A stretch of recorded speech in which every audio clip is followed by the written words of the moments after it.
Ok, alors on a résolu les problèmes techniques. Bienvenue à ceux qui nous rejoignent par l'Internet.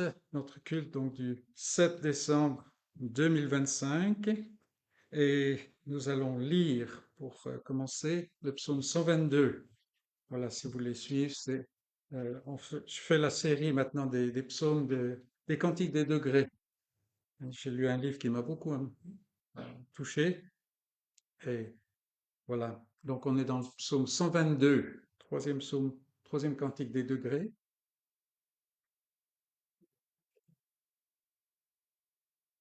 Là, on est là.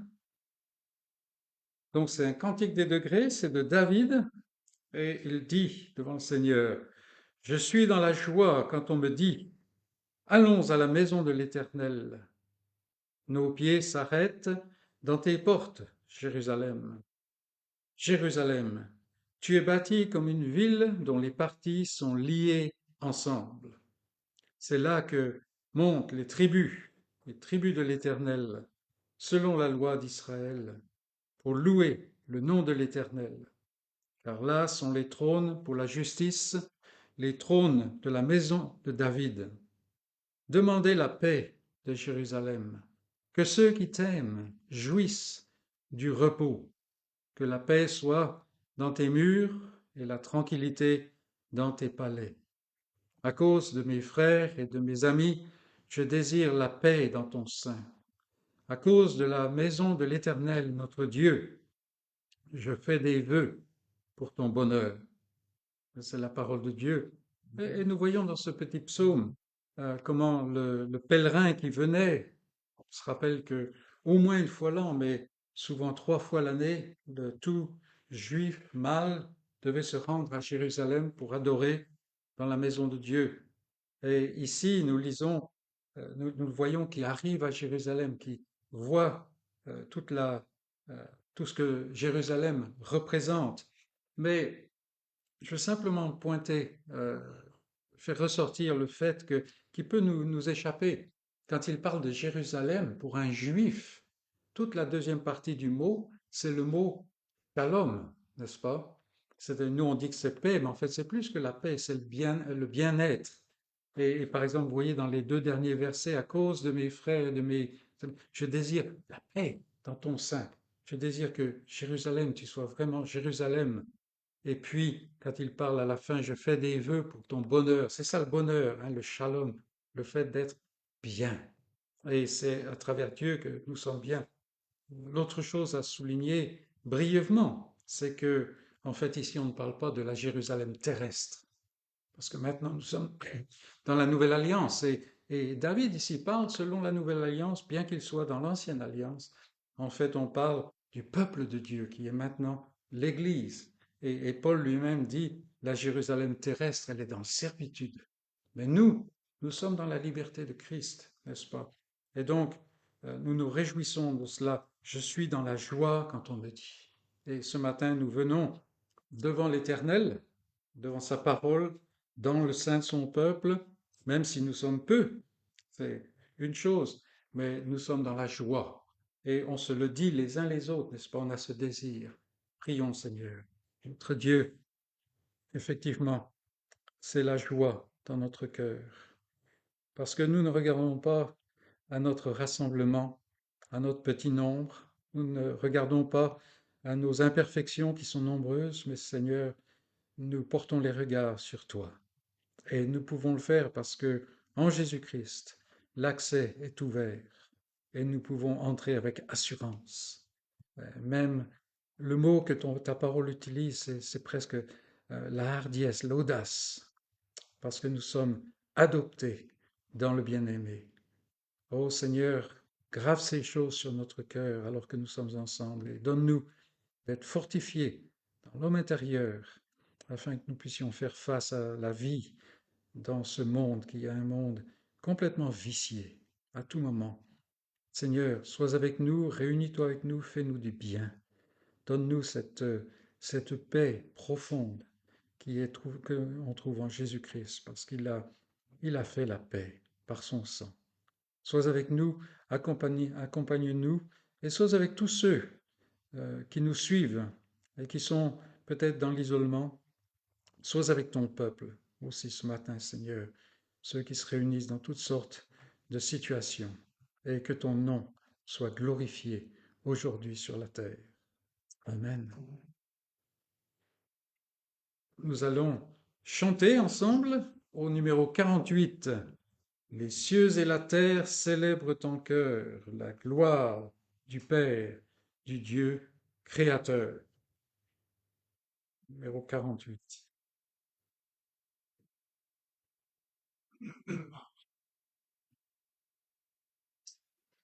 Les cieux et la terre célèbrent ton cœur, la gloire du Père, du Dieu créateur. Il est redoutable dans sa majesté, qu'il est admiré dans sa majesté. C'est lui qui nous donne le printemps joyeux, les fruits de l'automne, l'été radieux, largesse infinie que rien sa main s'assire tout être qui vit. La vive lumière des cieux enflammés, l'ombre et le mystère des oiseaux paumés, le flot qui murmure la fleuve, oui, tout dans la nature nous parle de lui. Mais ô Dieu suprême, plus que tout don, c'est ton amour même que nous adorons, ô source éternelle de grâce, de paix, ton peuple fidèle te loua jamais. Et combien il est vrai que cette union avec Christ transforme le cœur. Dans le monde, les gens sont prêts à toutes sortes de bonnes choses, bonnes actions, bons désirs et tout cela, s'ils reçoivent quelque chose en retour, quand ils reçoivent quelque chose. Mais ici, ô Dieu suprême, plus que tout est don, n'est-ce pas? C'est l'amour, c'est ton amour même que nous adorons. Même quand l'Éternel ne donne rien, l'Éternel est notre trésor, n'est-ce pas? Mais c'est un bon test pour notre propre esprit. Maintenant, je vous invite à ouvrir la parole de Dieu. Alors, on a la liturgie, que d'abord c'est dans l'Ancien Testament, première lecture. Ben, on va aller dans le Nouveau Testament, la lettre aux Éphésiens. C'est un peu l'œuvre d'iconoclaste. On casse la liturgie, n'est-ce pas? Éphésiens, chapitre 4, un passage qu'on connaît bien, qu'on a déjà étudié, mais je pense que c'est important de toujours revenir. Et ce passage nous montre, entre autres, il y a beaucoup de choses, mais entre autres, on nous montre, en filigrane, je pense, que l'Église, le peuple de Dieu, est importante pour Dieu lui-même. Pas centrale, mais importante. Le centre, c'est Christ, mais l'Église, c'est le corps de Christ, n'est-ce pas? Et donc, on va lire les 16 premiers versets du chapitre 4 d'Éphésiens. Et je donne lecture. Je vous exhorte donc, moi, le prisonnier dans le Seigneur, à marcher d'une manière digne de la vocation qui vous a été adressée, en toute humilité et douceur, avec patience, vous supportant les uns les autres avec amour, vous efforçant de conserver l'unité de l'esprit par le lien de la paix. Il y a un seul corps et un seul esprit, comme aussi vous avez été appelés à une seule espérance par votre vocation.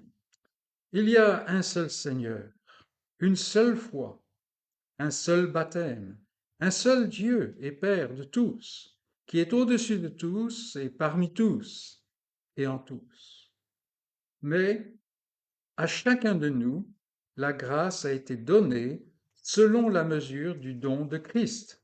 C'est pourquoi il est dit, étant monté dans les hauteurs, il a emmené des captifs, et il a fait des dons aux hommes. Or, que signifie il est monté, sinon qu'il est aussi descendu dans les régions inférieures de la terre? Celui qui est descendu, c'est le même qui est monté au-dessus de tous les cieux, afin de remplir toutes choses.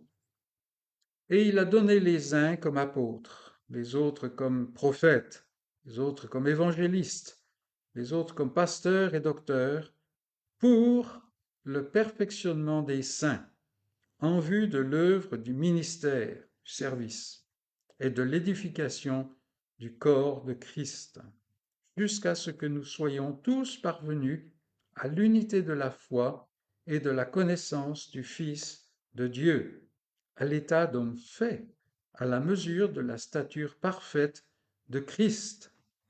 Ainsi, nous ne serons plus des enfants, flottant et emportés à tout vent de doctrine par la tromperie des hommes, par leur ruse, dans les moyens de séduction, mais en professant la vérité dans l'amour, nous croîtrons à tous égards en celui qui est le chef, Christ.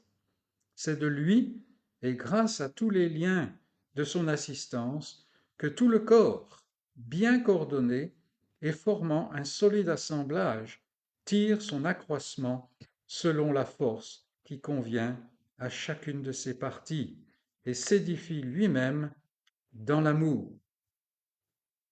Et c'est la parole de Dieu. Quand Paul écrit la lettre aux Éphésiens, il écrit aussi en même temps une autre lettre. En fait, il a écrit plusieurs lettres en même temps, mais notamment la lettre à l'église de Colosse. Alors, Éphèse, il connaissait. Il avait eu un très long ministère là. Colosse, il ne connaissait pas, à part le responsable, qui était probablement quelqu'un qui venait d'Éphèse. Peu importe. L'église de Colosse était, comme nous allons peut-être l'apprendre dans les mois qui viennent, était menacée par un danger. J'appuie un peu, n'est-ce pas, Philippe? Mais voilà.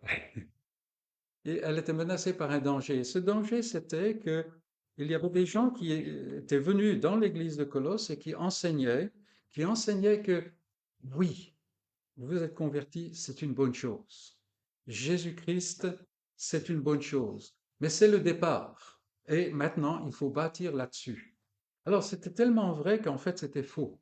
C'est-à-dire qu'on peut ajouter à Jésus-Christ. Alors, à l'époque, ils avaient toutes sortes de choses qu'ils ajoutaient, n'est-ce pas? C'est pas important pour le moment, mais on ajoutait à Christ. Et Paul, quand il écrit la lettre aux Colossiens, en fait, il leur montre, non, on ne, on ne bâtit pas, on n'ajoute pas à Christ. On bâtit sur Christ, oui, mais on n'ajoute pas à Christ. C'est toujours plus de Christ, n'est-ce pas?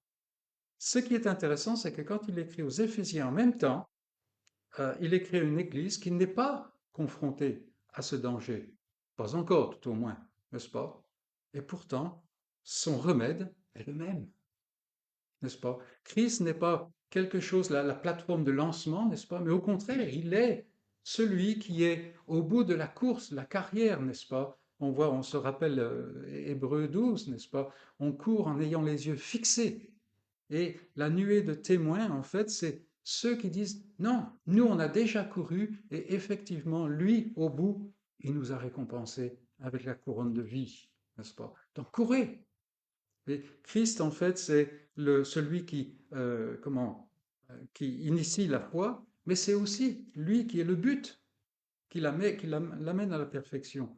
J'arrive pas à citer le verset de mémoire, mais peu importe, vous m'avez suivi là. Et c'est intéressant que c'est toujours Christ. Et c'est pour cela qu'on va rester dans cette même chose. On ne va pas aller chercher des nouveautés pour simplement l'intérêt, pour pour être titillé, l'amusement, le divertissement, n'est-ce pas? Alors, les gens sont très friands de cela aujourd'hui. Mais non, Christ et rien d'autre. Et c'est là la force de l'Église.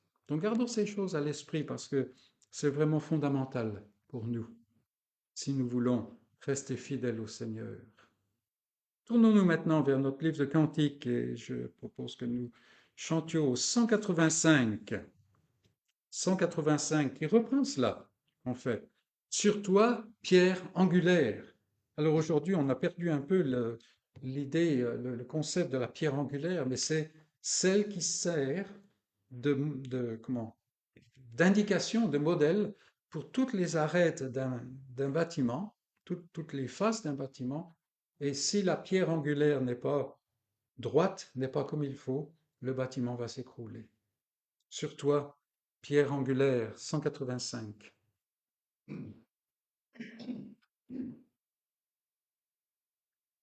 Sur toi, pierre angulaire, ô Jésus, Fils de Dieu, l'Église pierre par pierre s'édifie en tout lieu.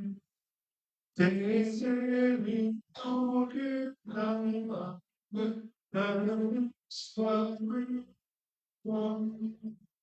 et la même flamme,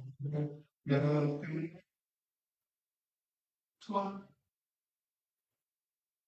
Pourtant longue est l'attente, à quand donc sur l'Église triomphante, unie à son époux, patiente et fidèle, l'Église sous la croix,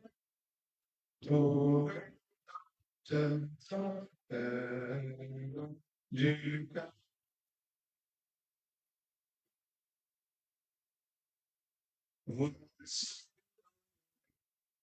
Fils, tu viens dans ton Église, l'ineffable,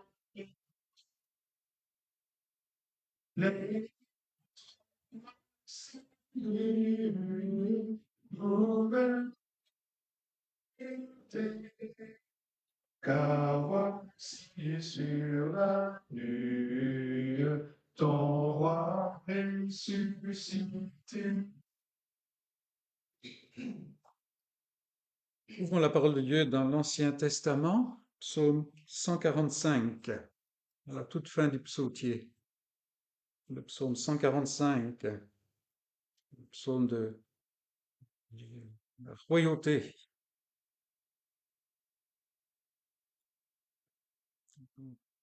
Louange de David. Je t'exalterai, ô mon Dieu, mon roi, et je bénirai ton nom à toujours et à perpétuité.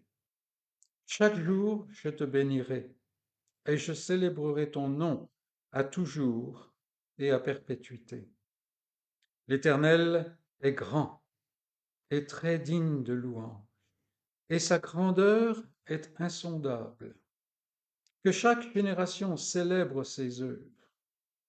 tes œuvres, et publie tes hauts faits. Je dirai la splendeur glorieuse de ta majesté, je chanterai tes merveilles. On parlera de ta puissance redoutable, et je raconterai ta grandeur. Qu'on proclame le souvenir de ton immense bonté, et qu'on célèbre ta justice. L'Éternel est miséricordieux et compatissant, lent à la colère et plein de bonté. L'Éternel est bon envers tous, et ses compassions s'étendent sur toutes ses œuvres.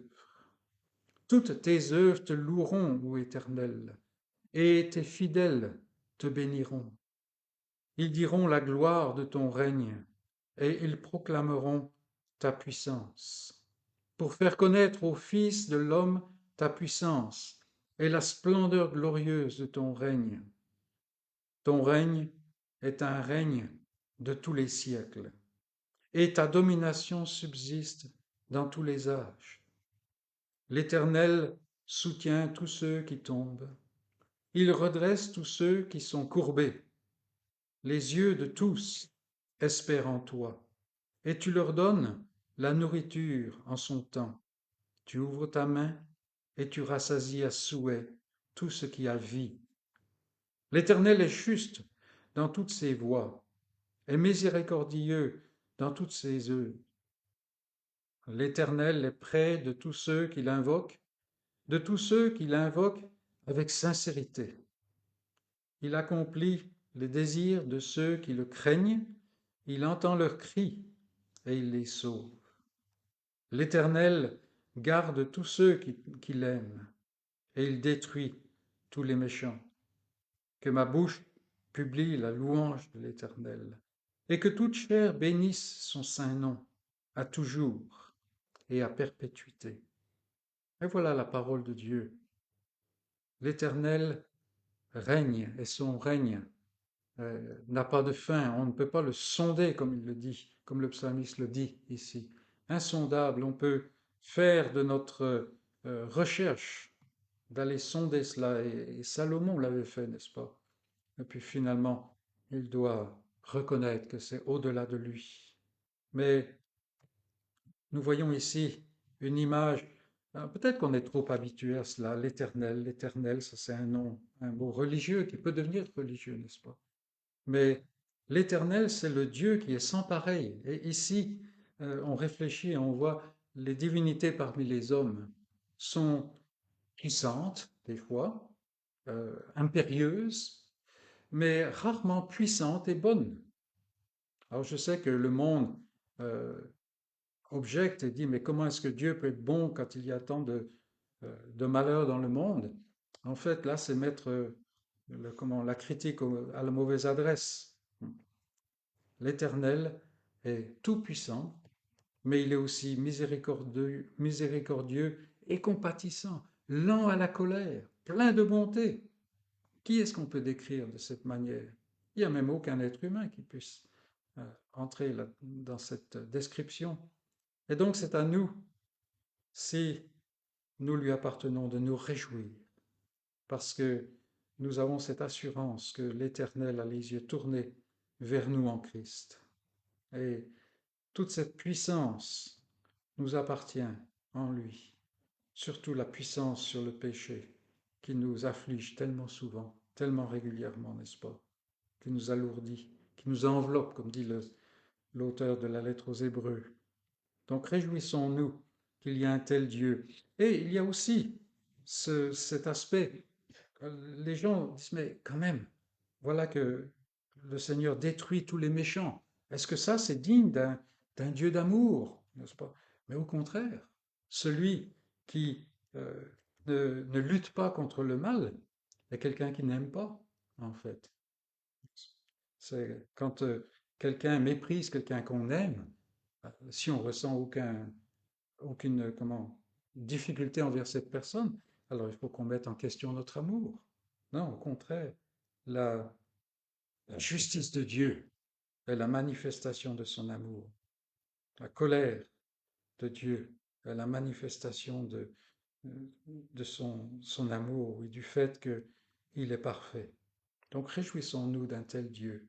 Et je vous propose de joindre à moi dans la prière. Prions.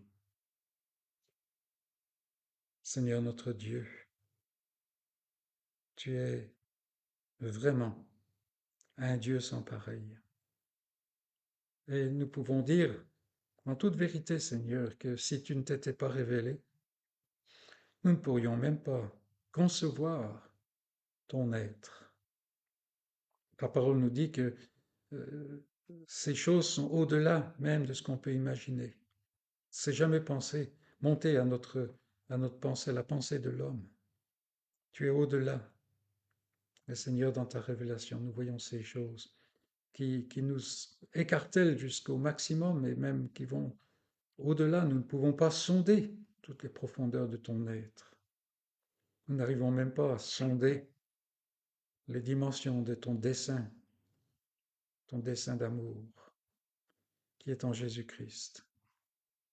comment le Dieu qui est offensé décide volontairement, souverainement, de pourvoir à un remède à cette offense. Un remède qui est si coûteux. Des fois, Seigneur, nous-mêmes, nous hésitons à prendre un médicament à cause du prix. Et toi, tu n'as pas reculé. Christ n'a pas reculé. Au contraire, me voici, envoie-moi. Seigneur, ces choses nous dépassent. Nous ne pouvons pas comprendre, et en fait, nous ne voulons pas comprendre, mais simplement adorer. Nous courber devant toi et pouvoir goûter de ta majesté. Seigneur, nous la voyons encore voilée parce que nous sommes dans le corps de cette chair qui nous, qui nous alourdit et qui nous frustre tellement. Mais nous avons cette assurance qu'en Christ, Seigneur, nous te verrons tel que tu es parce que nous serons transformés. Et Seigneur, nous implorons ta promesse que nous voyons dans ta parole, que celui qui a cette espérance se purifie comme toi-même tu es pur. Seigneur, nous n'avons pas la capacité de nous purifier. Nous avons le désir, un désir bien pauvre, mais nous n'avons pas la capacité. Le péché est fort, plus fort que notre chair. Le monde, le diable aussi. Mais Seigneur, nous implorons ton Saint-Esprit, sa puissance, cette puissance de création, cette puissance de nouvelle création. Seigneur, œuvre en nous chaque jour pour mettre le péché à mort, pour nous guider et nous amener à marcher d'une manière pure devant toi.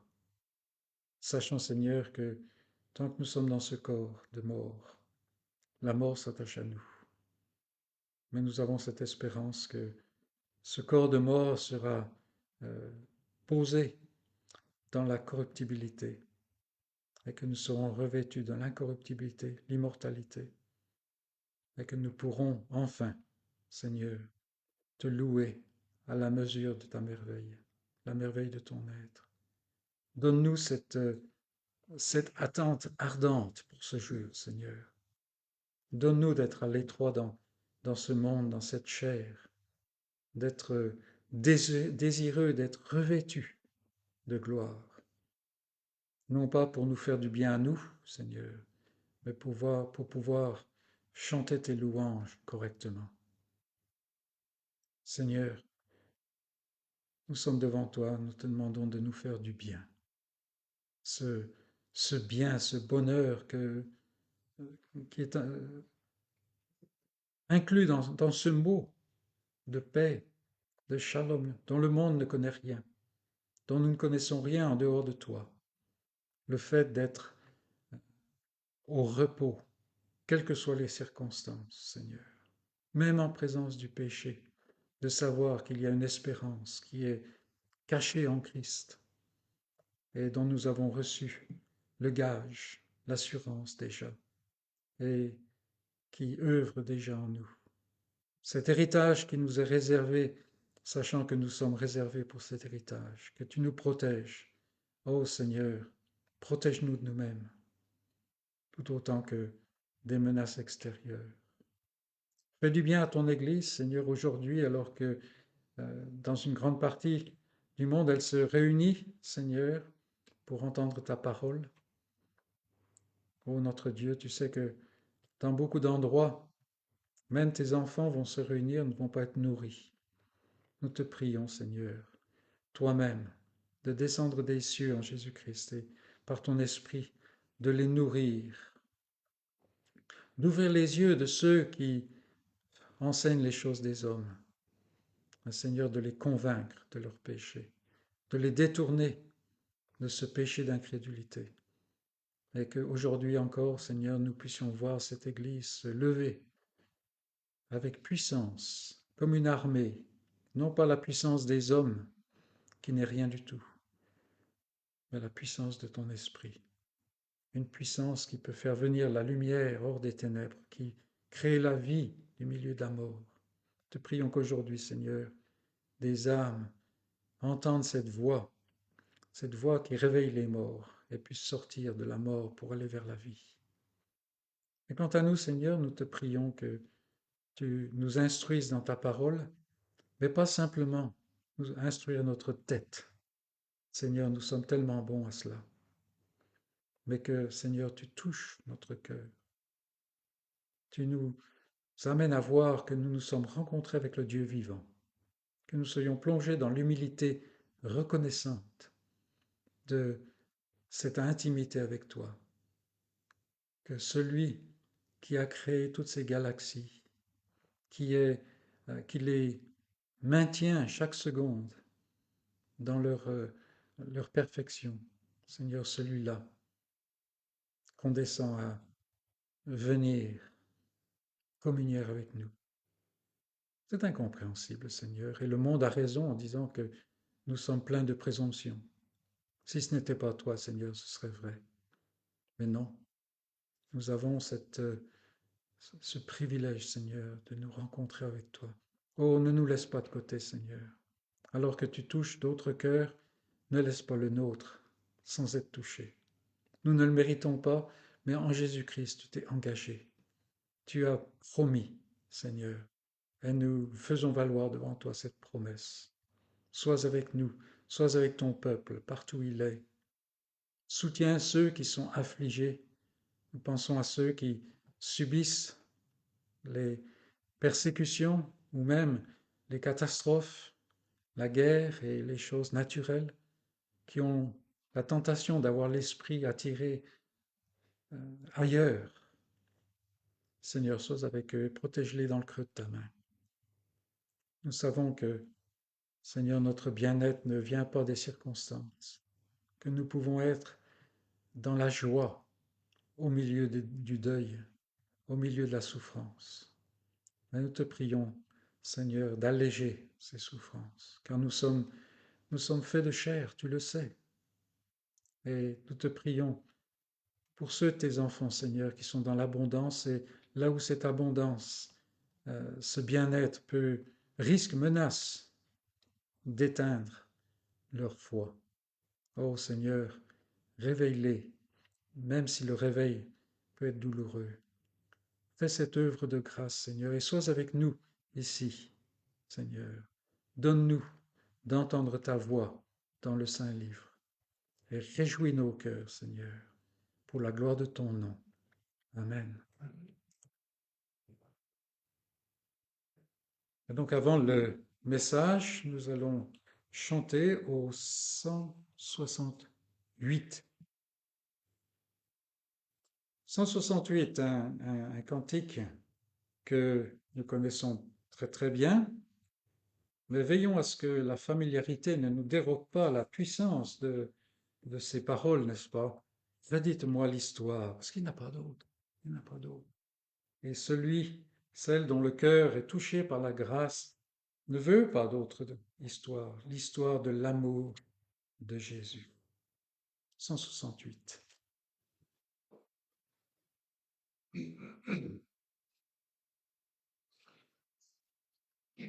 Redites-moi l'histoire de Jean de Jésus. Allez-moi la gloire qu'il promet aux élus. J'ai besoin qu'on m'instruise, car je suis ignorant. Car Christ me conduise comme un petit enfant. Redites-moi l'histoire, redites-moi l'histoire, redites-moi l'histoire de l'amour de Jésus. Redites-moi l'histoire de la croix et moi, oublieuse parfois. Cette histoire est si belle, dites-la simplement. Elle est toujours nouvelle, répétez-la souvent. Dites-moi, dites-moi l'histoire, dites-moi l'histoire de Jésus. Dites le bon sauveur, c'est lui dont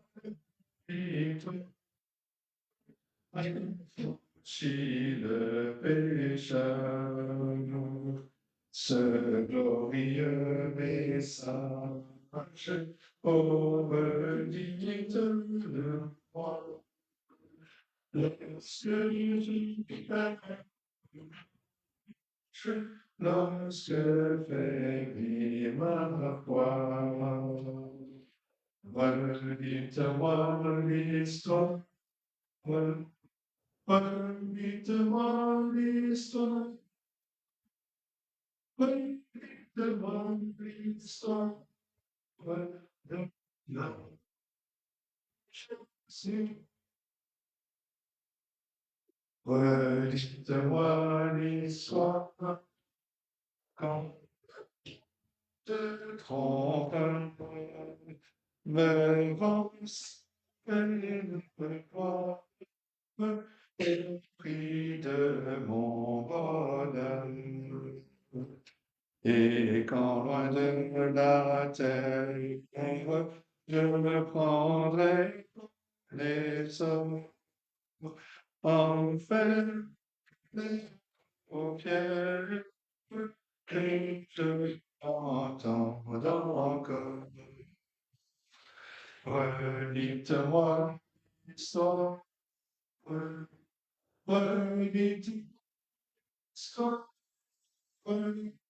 redites-moi l'histoire de l'amour de Jésus.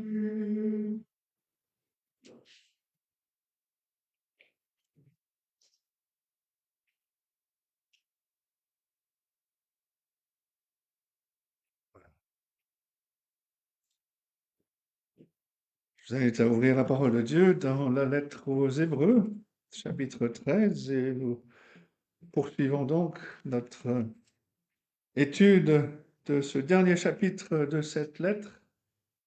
Et ce matin, on va regarder les versets 15 à 19, mais on va commencer la lecture à partir du verset 8, se remettre dans le contexte.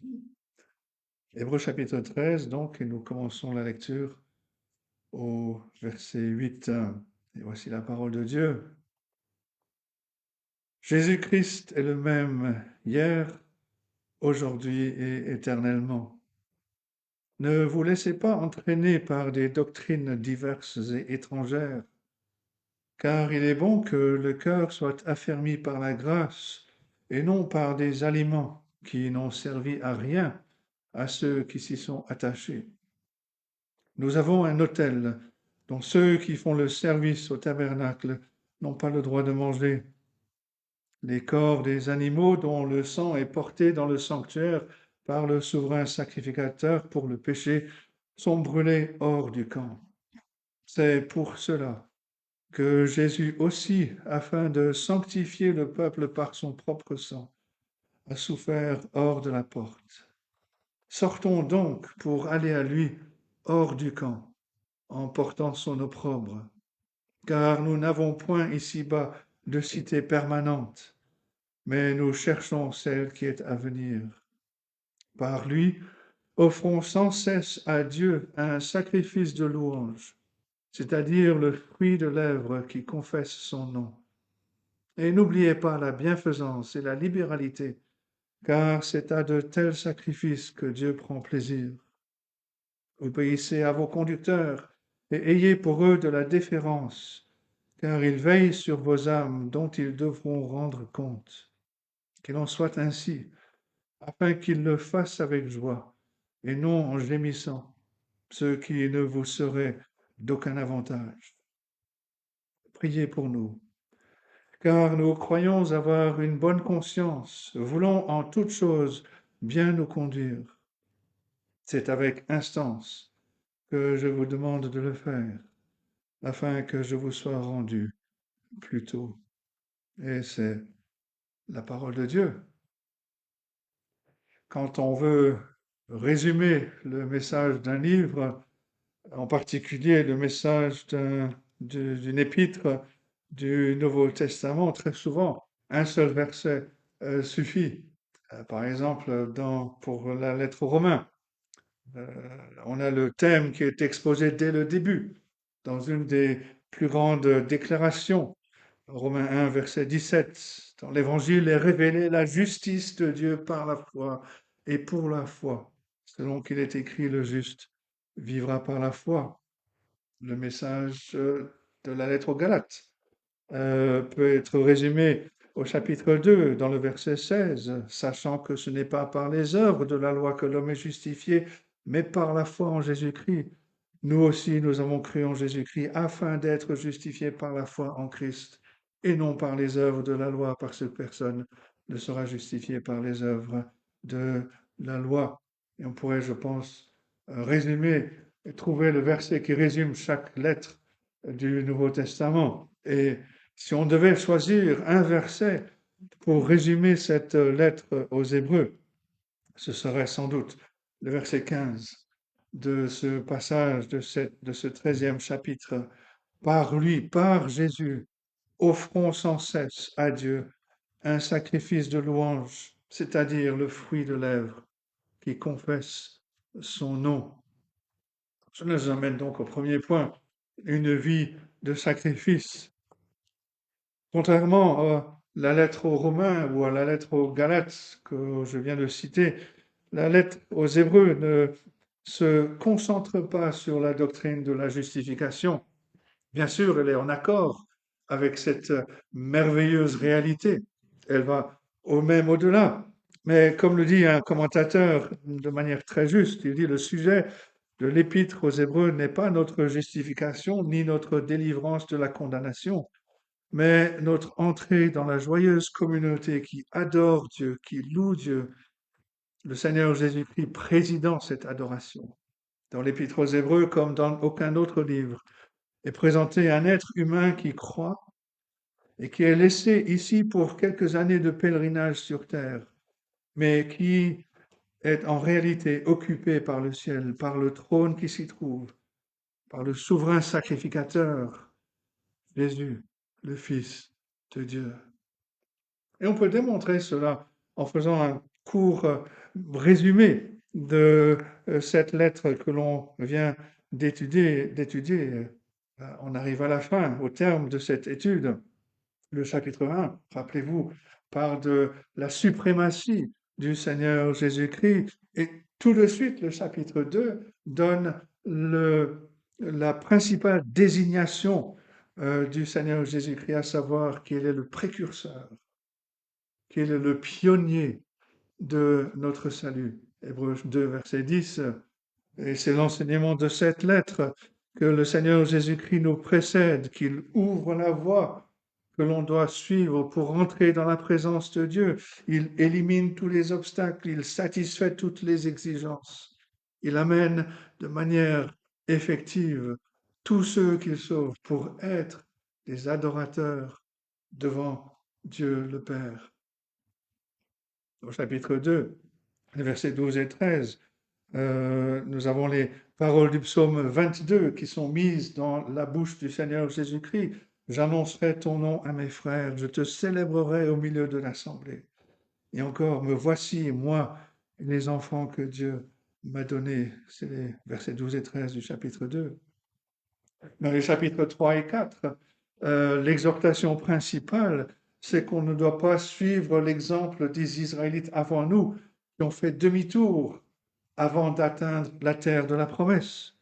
mais que nous sommes appelés à persévérer dans la foi, en suivant le Seigneur Jésus-Christ, en ayant les regards sur lui.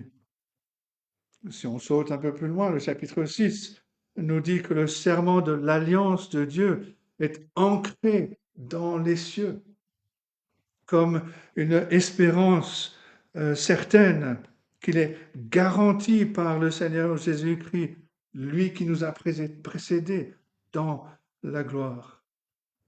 Et si on saute encore un peu plus loin, au chapitre 9, on a l'illustration du tabernacle.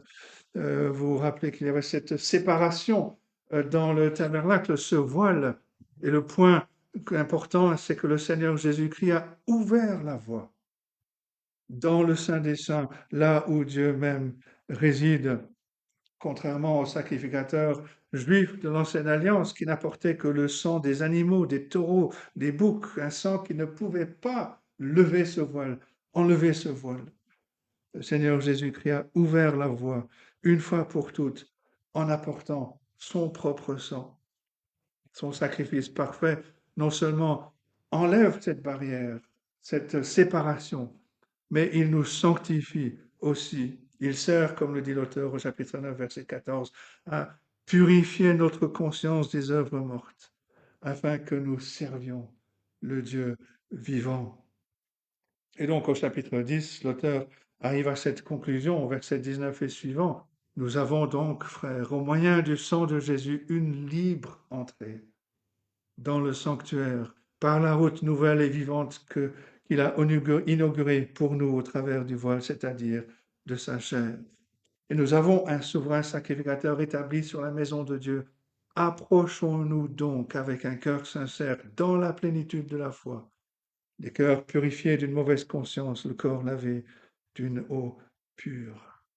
Hébreux 10, versets 19 à 22. Et donc, ceci étant, l'auteur arrive donc à ce verset 15. Il dit, par lui, par Jésus, offrons sans cesse à Dieu un sacrifice de louange, c'est-à-dire le fruit de lèvres qui confesse son nom. Ces mots et en fait tout l'enseignement de cette lettre aux Hébreux montre clairement à quel point il est vain d'offrir un service ou un sacrifice à Dieu autrement que par Jésus. C'est par Jésus que nous offrons un sacrifice à Dieu, en dehors du chemin que le Seigneur a tracé par sa vie et par sa mort, en dehors de l'accès qu'il nous a ouvert par son sang. Tous les obstacles que constitue à la fois notre péché, mais aussi la sainteté de Dieu, restent dressés contre nous. La colère de Dieu est mortellement opposée à nous, de sorte que personne n'est reçu par Dieu si ce n'est par Jésus.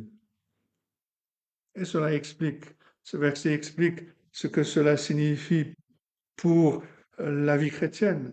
Nous nous approchons de Dieu par Jésus. Nous vivons par Jésus. Nous lui offrons un sacrifice de louange par Jésus. Cette déclaration, l'auteur l'a fait suite à une nouvelle défense du christianisme et de l'évangile face aux accusations du judaïsme. C'était, on l'a déjà vu, une préoccupation constante dans cette lettre. L'auteur ne voulait pas que les chrétiens d'origine juive à qui il s'adresse retombent dans leurs anciennes voies, ces voies qui en fait n'étaient que les ombres de la réalité. Mais la réalité est maintenant là en Jésus-Christ. Il semble que les Juifs se moquaient des chrétiens parce qu'il n'y avait pas tous ces rites extérieurs auxquels ils accordaient tellement d'importance.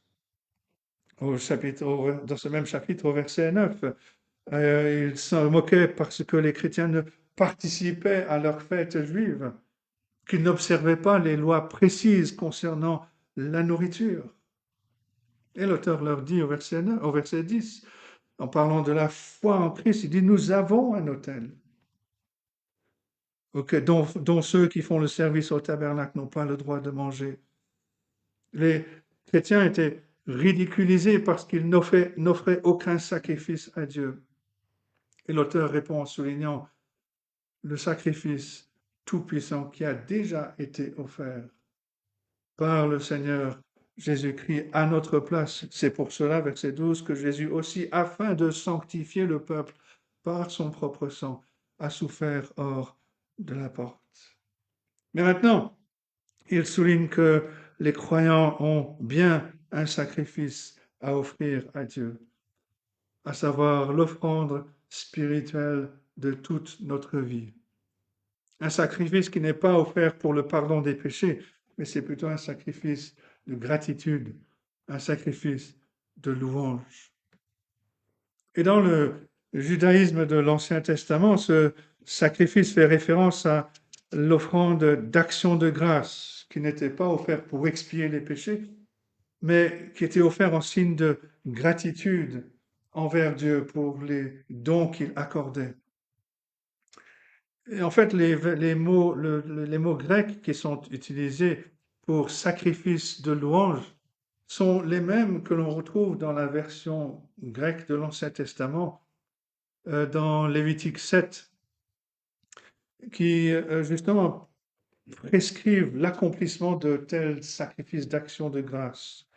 Les Juifs qui souhaitaient exprimer leur gratitude à Dieu offraient du pain, des gâteaux, des céréales, qui ensuite étaient utilisés par les sacrificateurs dans le service de Dieu. Et c'est le genre de sacrifice que les chrétiens offrent à Dieu. On offre librement non seulement nos biens, mais aussi nous-mêmes, notre vie pour son service, pour la louange de son nom. Lévitique 7, versets 12 et 13, pour être précis. Dans le judaïsme, dans l'Ancien Testament, c'était la plus haute expression de reconnaissance, c'était une marque occasionnelle, c'était une marque spéciale de la piété. Mais l'auteur nous dit, c'est aujourd'hui la caractéristique principale de l'enfant de Dieu, d'offrir à Dieu sa propre vie. Rappelez-vous ce que l'apôtre Paul écrit dans sa lettre aux Romains, chapitre 12 et verset 1, en parlant de notre réponse à la grâce de Dieu. Dans l'Évangile, je vous exhorte donc, frères, par les compassions de Dieu, à offrir vos corps comme un sacrifice vivant, saint, agréable à Dieu, ce qui sera de votre part un culte raisonnable. Et c'est un contraste marquant avec la façon dont beaucoup de personnes conçoivent le christianisme. Pour beaucoup, la plus grande aspiration, c'est d'être sauvés. S'ils peuvent simplement aller au ciel, ça suffit. Mais le christianisme, la vie chrétienne, c'est pas cela. Ça ne résume pas à cela. La justification dont on a parlé tout à l'heure, une doctrine que l'on souligne à juste titre, tellement elle est importante, n'est pas la fin de notre salut. C'est plutôt le moyen d'entrer dans une vie au service de Dieu. On dit souvent que la doctrine de la justification, le fait d'être reconnu, déclaré juste par Dieu, par grâce, par le moyen de la foi, est souvent décrite comme le pivot sur lequel tourne la porte de l'Évangile, et c'est vrai. Mais c'est une porte qui est destinée à être ouverte pour nous donner accès à la présence de Dieu, pour que nous vivions avec joie, avec admiration, comme les enfants de Dieu dans ce monde, et que nous offrions nos vies en sacrifice pour son service, pour son plaisir. Le Seigneur Jésus dit que le Père cherche des adorateurs qu'il adore en esprit et en vérité. Jean 4. Et c'est pour cela que l'on est sauvé, pour vivre en tant que sacrificateur, pour nous donner à lui, pour offrir une vie de sacrifice, d'adoration, à la fois pour la bénédiction des autres, mais aussi pour la louange de son nom. Alors, est-ce que cela signifie que les chrétiens doivent se consacrer uniquement à de telles activités, qu'on doit tous abandonner notre carrière dans le monde pour nous engager dans le ministère chrétien? La réponse est non. En fait, cela veut dire que ce que l'on fait on doit le faire d'une certaine manière. Pour les disciples du Seigneur Jésus-Christ, on ne peut plus vivre pour soi-même. Comme l'apôtre Paul l'écrit en Colossiens 3, verset 17, quoi que vous fassiez, en parole ou en œuvre, faites tout au nom du Seigneur Jésus, en rendant par lui des actions de grâce à Dieu le Père. Il y a des personnes qui disent, qui se plaignent de certains croyants, de certains chrétiens, en disant qu'ils sont trop tournés vers le ciel pour être utiles sur la terre. Mais c'est plutôt l'inverse qui est vrai. Beaucoup de chrétiens, de professants, personnes qui professent être chrétiennes, sont trop tournées vers la terre pour être utiles au ciel. Et l'auteur nous dit, offrons sans cesse à Dieu un sacrifice de louange, 7 jours sur 7, dans tout ce que nous faisons, dans toutes nos activités. Quand l'apôtre Paul, dans sa lettre aux Romains, le passage cité tout à l'heure, Romains chapitre 12, verset 1, quand il parle de nos vies offertes en sacrifice vivant, il poursuit en parlant de manière générale que l'on doit vivre d'une manière qui est plutôt pieuse. Il dit au verset 2, Romains 12, verset 2, ne vous conformez pas au siècle présent, mais soyez transformés par le renouvellement de l'intelligence, afin que vous discerniez quelle est la volonté de Dieu, ce qui est bon, agréable et parfait. Et l'auteur ici, dans sa lettre aux Hébreux, met particulièrement l'accent sur la parole, sur la manière dont on parle. Par lui, par Jésus, offrons sans cesse à Dieu un sacrifice de louange, c'est-à-dire le fruit de lèvres qui confesse son nom. C'est le deuxième point, l'hommage de nos lèvres. Le point essentiel est que l'on doit louer Dieu, qu'on doit professer la foi chrétienne avec nos bouches. Il ne s'agit pas simplement de nos rassemblements pour le culte qu'on se retrouve quand on se retrouve ensemble, mais cela englobe toute notre manière de parler. Soit on confesse son nom, soit on renie son nom. À travers nos paroles, toute notre attitude est révélée de manière précise, avec une précision qu'on pourrait dire dévastatrice. Le Seigneur lui-même a dit en Matthieu 12, 34 que c'est de l'abondance du cœur que la bouche parle. Ce qui est dans notre cœur sortira. Par conséquent, la seule façon d'avoir une bouche pure, c'est d'avoir un cœur pur. Le langage pur et saint indique une vie entière vécue pour la louange de Dieu. Notre discours et nos paroles sont tellement révélateurs de notre véritable état spirituel que l'apôtre Paul utilise cela dans sa lettre aux Romains, chapitre 3, pour résumer la dépravation de l'homme naturel. Romains 3, versets 13 et 14. Leur gosier est un sépulcre ouvert. Ils se servent de leur langue pour tromper. Ils ont sous leurs lèvres un venin d'aspic. Leur bouche est pleine de malédiction et d'amertume. Et ça décrit tellement la culture actuelle. Derrière le vernis de la prospérité, le langage courant révèle la pourriture de l'âme. Certains des pires péchés commis contre Dieu le sont par la langue. Certains des plus grands torts causés à d'autres le sont par la langue. Je ne sais pas si vous connaissez cette comptine, cette chanson pour enfants en anglais qui dit Sticks and stones may break my bones, but words can never hurt me. On pourrait traduire les bâtons et les pierres peuvent me briser les os, mais les mots ne peuvent jamais me blesser. Mais en réalité, c'est faux. En réalité, c'est faux.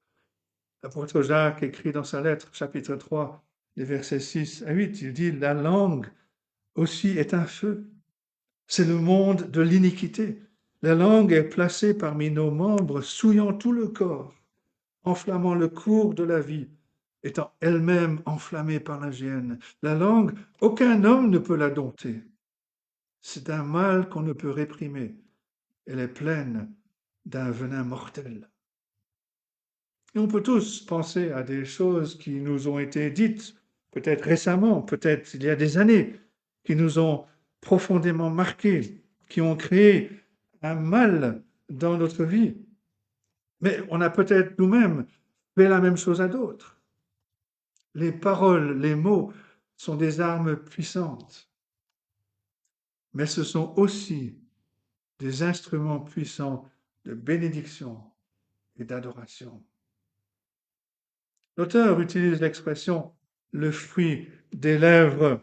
Et il cite ici, en fait, un passage dans le prophète Osée, au chapitre 14, qui parle du peuple de Dieu offrant l'hommage de nos lèvres. Osée 14, verset 2.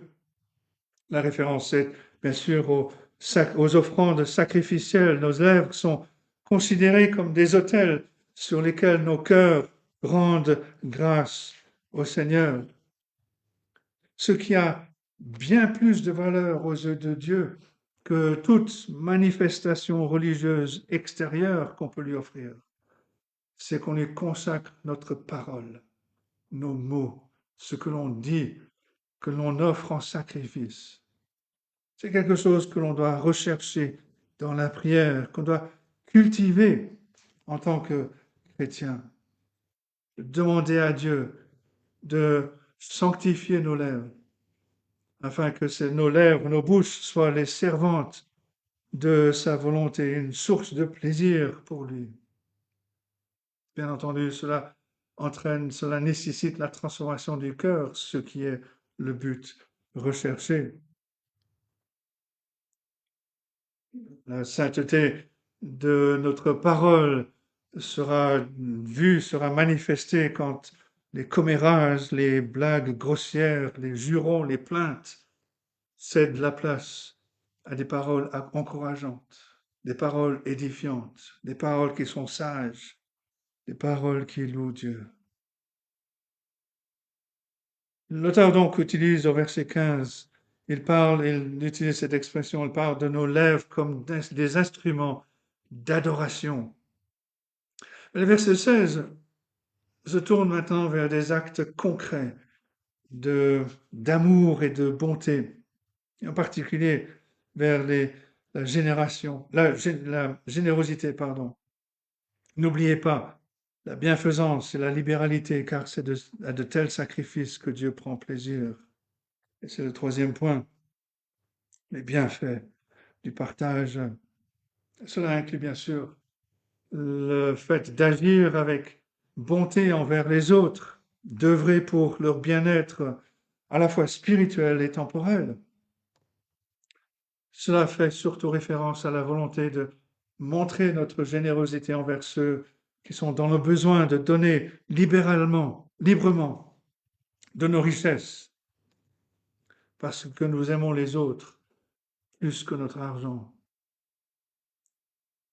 Le Seigneur lui-même a souligné cette attitude en Matthieu 6, verset 24. Nul ne peut servir deux maîtres, car ou il haïra l'un et aimera l'autre, ou il s'attachera à l'un et méprisera l'autre. Vous ne pouvez servir Dieu et Mammon, l'argent. Et Jacques, dans sa lettre au chapitre 1, verset 27, dit ceci, la religion pure et sans tache devant Dieu notre Père consiste à visiter les orphelins et les veuves dans leurs afflictions et à se préserver des souillures du monde. Il ne s'agit pas ici, bien sûr, de la justice par les œuvres, mais plutôt de ce culte véritable que Dieu, ce culte spirituel que Dieu exige. Le prophète Michée a abordé aussi ce contraste entre la religion purement extérieure et celle qui est véritable, celle qui vient du cœur. En Michée, chapitre 6, on lui pose la question, avec quoi me présenterai-je devant l'Éternel pour m'humilier devant le Dieu très haut? Me présenterai-je avec des holocaustes, avec les veaux d'un an? L'Éternel agréera-t-il des milliers de béliers, des myriades de torrents d'huile? Donnerai-je pour mes transgressions mon premier-né, pour le péché de mon âme, le fruit de mes entrailles? Et il répond, on t'a fait connaître, ô homme, ce qui est bien. Ce que l'Éternel demande de toi, c'est que tu pratiques la justice, que tu aimes la miséricorde et que tu marches humblement avec ton Dieu. Michée 6, versets 6 à 8. Le véritable culte spirituel est quelque chose de pratique, de terre à terre. Un commentateur écrit ceci, l'argent est un domaine qui met à l'épreuve l'authenticité de notre dévotion à Dieu. Un cœur trop attaché à son portefeuille n'est pas à sa place et devient insensible aux bons cadeaux et aux provisions de Dieu. Notre utilisation de l'argent offre un terrain propice au développement et à la manifestation d'une grande vitalité spirituelle. Tout comme pour la parole, ce n'est que lorsque le cœur s'est détaché du monde qu'il s'est approché de Dieu, que l'on peut utiliser les biens que Dieu nous a accordés comme un instrument d'adoration, comme un instrument de service, de service sacrificiel. En fait, en fin de compte, c'est pour Dieu que l'on cherche à vivre ainsi, parce qu'un tel culte spirituel authentique passe souvent inaperçu et n'est pas reconnu dans le monde. Mais c'est Dieu que l'on cherche, c'est à servir quand on veut aider les autres, qu'on fait passer leur bien-être avant notre propre gain financier.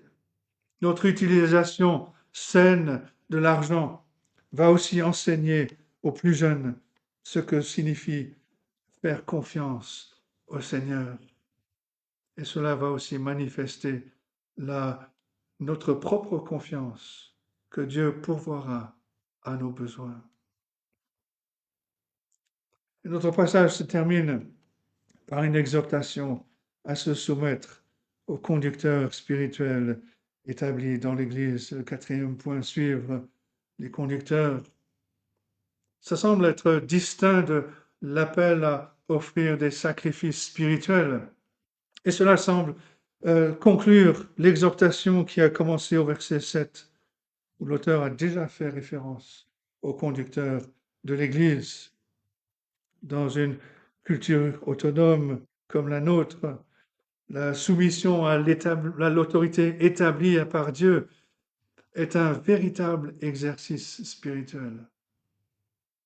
C'est un élément important de notre adoration, de notre service à Dieu.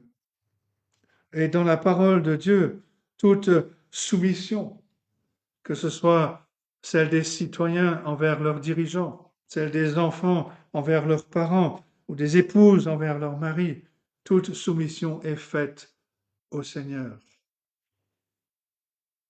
Il s'agit d'un acte d'adoration, d'un acte de confiance, d'un sacrifice d'adoration. Le verset 17 donne 2 commandements. Et ces commandements sont accompagnés de raisons pour cette soumission. Obéissez à vos conducteurs. Ayez pour eux de la déférence, car ils veillent sur vos âmes, dont ils devront rendre compte. Qu'il en soit ainsi, afin qu'ils le fassent avec joie et non gémissant, ce qui ne vous serait d'aucun avantage. Le premier commandement, obéissez, fait principalement référence à l'acceptation de l'enseignement qui est dispensé par ces conducteurs spirituels. Le terme qui est utilisé est aussi utilisé pour dire être persuadé. Le deuxième commandement, le deuxième ordre qui est donné, c'est ayez de la déférence. D'autres traductions, d'autres versions disent soumettez-vous. Il fait référence à l'acceptation de l'autorité légitime qui est établie par Dieu. Et ces choses, on les offre à Dieu comme des sacrifices de notre adoration, en acceptant la vérité, en nous soumettant à nos conducteurs. Et l'auteur donne 6 raisons pour justifier cette obéissance, cette soumission. La première raison se trouve dans le mot conducteur. On peut aussi le traduire par guide. Les véritables conducteurs spirituels sont ceux qui précèdent le troupeau dans la parole de Dieu, dans la prière, dans la vie chrétienne. Tout comme le message principal de cette lettre aux Hébreux est que le Seigneur Jésus-Christ est notre guide, celui qui nous précède auprès du Père. Il nous a rappelé que le Seigneur lui-même a désigné des conducteurs dans l'Église pour nous guider en son nom. Et c'est particulièrement lié à l'idée d'être persuadé, parce que les conducteurs spirituels dans l'Église sont les guides dans la parole de Dieu. On ne devrait pas dire je crois ceci ou cela parce que tel pasteur ou tel enseignant l'a dit. Mais on devrait plutôt dire on m'a enseigné que c'est la parole de Dieu. Cela m'a été expliqué par mes conducteurs. Et ma conscience est désormais liée à Dieu pour croire et obéir et le suivre. La deuxième raison, on se soumet aux conducteurs spirituels parce que leur autorité vient du Seigneur Jésus-Christ. On a lu ce passage tout à l'heure dans la lettre aux Éphésiens, chapitre 4, les versets 11 et 12, où l'apôtre Paul dit ceci: « Et le Seigneur Jésus a donné les uns comme apôtres, les autres comme prophètes, les autres comme évangélistes, les autres comme pasteurs et docteurs, pour le perfectionnement des saints, en vue de l'œuvre du service et de l'édification du corps de Christ. » Cette autorité est spirituelle. Elle n'est pas temporelle, elle n'est pas de ce monde, elle est spirituelle, elle est morale, tout comme le Seigneur Jésus-Christ l'a rappelé, que son royaume n'est pas de ce monde. Puisque les conducteurs chrétiens, en particulier les diacres, les anciens, les pasteurs, sont appelés à servir l'Église. Nous sommes appelés à les recevoir comme les autorités établies par le Seigneur Jésus-Christ lui-même. Et troisième et quatrième raison, ces conducteurs spirituels veillent sur vos âmes dont ils devront rendre compte. Dans la vie courante, on prend une assurance pour protéger nos biens. Et quand la compagnie d'assurance donne des conseils pour la sécurité de la maison, de la voiture ou autre, le propriétaire, très souvent, va suivre les conseils. D'autres personnes ont un conseiller financier pour les aider à gérer leur patrimoine. Si ce conseiller envoie des informations, la personne va les lire, prendre les mesures qui s'imposent. Mais les conducteurs mentionnés dans cette lettre, l'auteur nous dit « veille sur nos âmes ». Ils ont reçu de Dieu le don d'enseigner sa parole, d'appliquer cette parole. Ils veillent, littéralement, ils veillent la nuit. Ils veillent en réfléchissant à notre bien-être spirituel, à la manière dont ils peuvent nous aider, dont ils peuvent nous encourager dans la foi. Quelle meilleure raison pourrions-nous avoir de suivre volontiers leur enseignement, leur exemple, leur direction? Et l'auteur nous rappelle de plus que ce sont des sous-bergers. Ils doivent rendre des comptes aux bergers en chef. Ils ne servent pas l'Église pour leur propre bénéfice, mais ils servent l'Église pour le bénéfice de tous les croyants. Et ils sont appelés à rendre des comptes. Notre réponse, donc, consiste à les aider dans cette tâche par notre obéissance, par notre foi. La cinquième raison que l'auteur nous donne, c'est que notre obéissance est ce qui fait de la conduite spirituelle une joie et non pas un fardeau. Sans aucun doute, le plus grand découragement auquel tout pasteur, tout conducteur spirituel est confronté, c'est une assemblée qui ne croit pas, qui ne suit pas son enseignement de la parole de Dieu. C'est ce qui épuise le ministère. Ce n'est pas les longues heures de travail, c'est la frustration face à un troupeau au cœur dur. Et le plus grand cadeau qu'un croyant puisse offrir à un conducteur spirituel, c'est sa disposition à croire, à obéir à la parole de Dieu. Et puis finalement, la sixième raison. Ce verset conclut qu'il n'y a aucun avantage pour nous à ce que nos conducteurs soient accablés par des divisions, des querelles, l'incrédulité dans l'Église. Cela ne vous serait d'aucun avantage, nous dit l'auteur.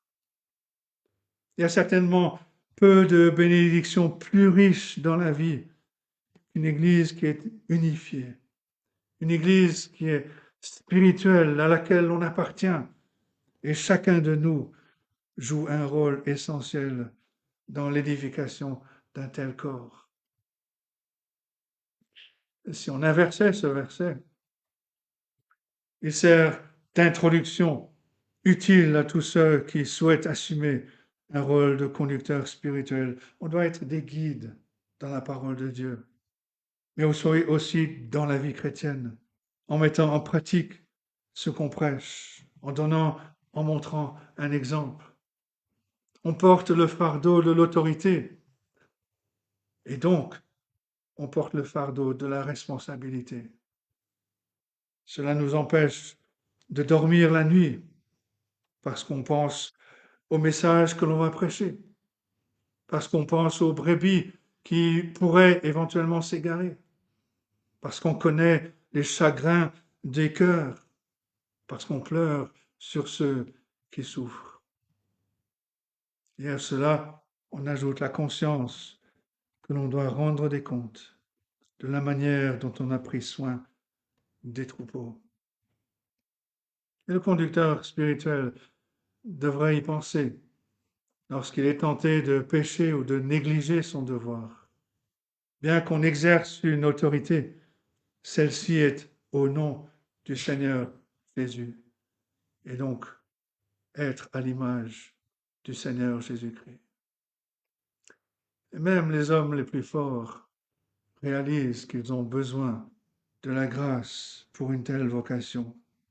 L'apôtre Paul lui-même, dans sa deuxième lettre aux Corinthiens, chapitre 2, verset 16, il dit, mais qui est suffisant pour ces choses? Qui est suffisant pour ces choses? Et donc, pas étonnant que l'auteur de cette lettre aux Hébreux poursuit au verset 18 en disant, priez pour nous. Priez pour nous. Si l'obéissance est notre devoir envers les conducteurs spirituels, la prière est sans doute le plus grand ministère que l'on puisse offrir à un ancien ou à un diacre ou à un pasteur, un conducteur spirituel. L'auteur ajoute au verset 18, nous croyons avoir une bonne conscience, voulant en toutes choses bien nous conduire. Ce commentaire ne cache qu'à moitié le désir de prière dans ces domaines. C'est comme si le conducteur spirituel disait, je vois quel est le devoir d'un conducteur spirituel. Je pense être sur la bonne voie, mais priez. Priez pour que je sois fidèle. Priez que je serve Dieu avec une conscience pure, que je vive d'une manière honorable, afin d'être un exemple pour les autres. Si on ne prie pas régulièrement pour ces choses, pour nos conducteurs spirituels, alors on ne réalise pas leur importance pour l'Église. Et on ne réalise pas non plus la fragilité de leur nature pécheresse, qui est comme la nôtre, charnelle dans toute sa faiblesse. On doit prier pour la protection de nos conducteurs spirituels, tant contre les attaques spirituelles que contre les dangers normaux de la vie dans ce monde. Ils y sont exposés autant que chaque croyant. Priez pour nous, dit l'auteur. Prions pour nos responsables. Lors des funérailles du puritain Richard Sibbes, l'écrivain anglais Isaac Walton a déclaré: rendons hommage à cet homme béni en disant ceci: le ciel était en lui, afin qu'il ne soit au ciel. Cela devrait certainement être vrai pour les conducteurs spirituels que Dieu met en place pour enseigner, pour guider son troupeau. Chaque fois que l'Église est forte, chaque fois qu'elle défend le Seigneur Jésus-Christ et l'Évangile avec audace, il y a toujours eu de tels conducteurs qui étaient audacieux, fidèles à la parole, qui donnaient l'exemple, qui prêchaient avec conviction dans la puissance de l'Esprit Saint. Et l'auteur de cette lettre a pu rappeler à ses lecteurs le souvenir de ses conducteurs parmi eux, verset 7, qui vous ont annoncé la parole de Dieu, dont l'exemple méritait d'être imité. Mais les meilleurs conducteurs spirituels seront toujours frustrés dans leur ministère si le peuple de Dieu n'écoute pas volontiers ce qui est enseigné à partir de la parole de Dieu.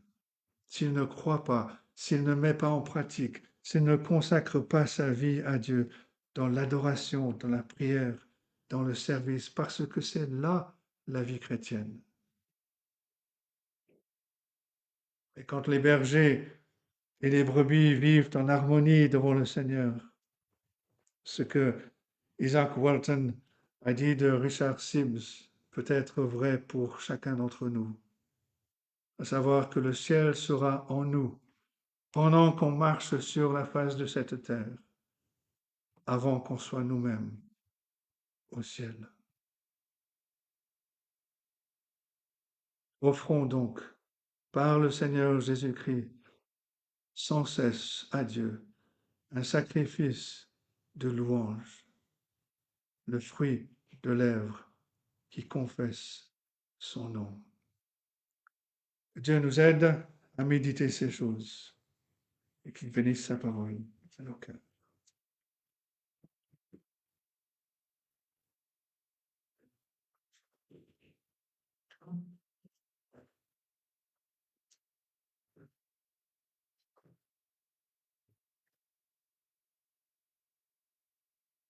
Terminer notre culte, nous allons entonner le cantique 300. J'entends ta douce voix, Jésus. Je viens à toi. Je viens au Sauveur. Lave-moi par le sang de ta croix. Cantique 300.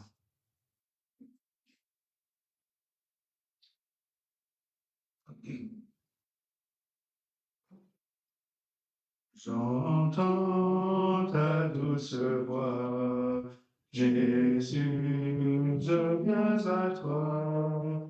Je viens au Sauveur, lave-moi par le sang de ta croix.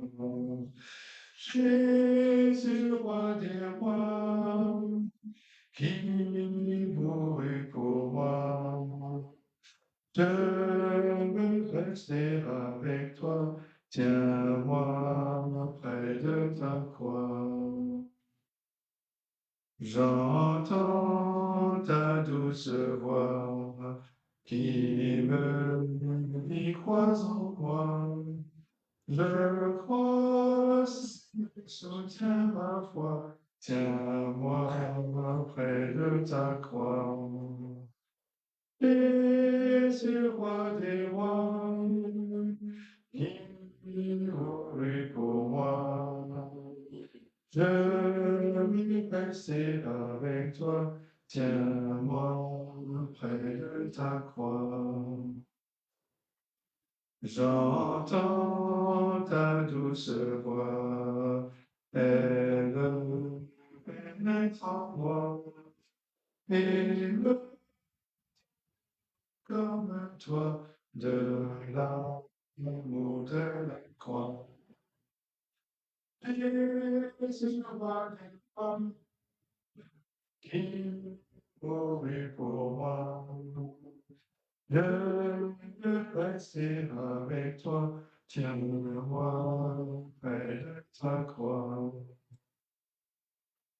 J'entends ta douce voix, toi qui mourus pour moi. Seigneur, que je m'unisse à toi dans ta mort par la foi. Jésus, roi des rois, qui mourut pour moi. Je veux rester avec toi, tiens-moi près de ta croix. Prions. Seigneur notre Dieu, tu as parlé et nous voyons ce portrait de ton Fils parfait, rempli de compassion, une voix qui est tendre et douce. Et d'autre part, Seigneur, nous voyons nos imperfections, nos faiblesses, notre péché.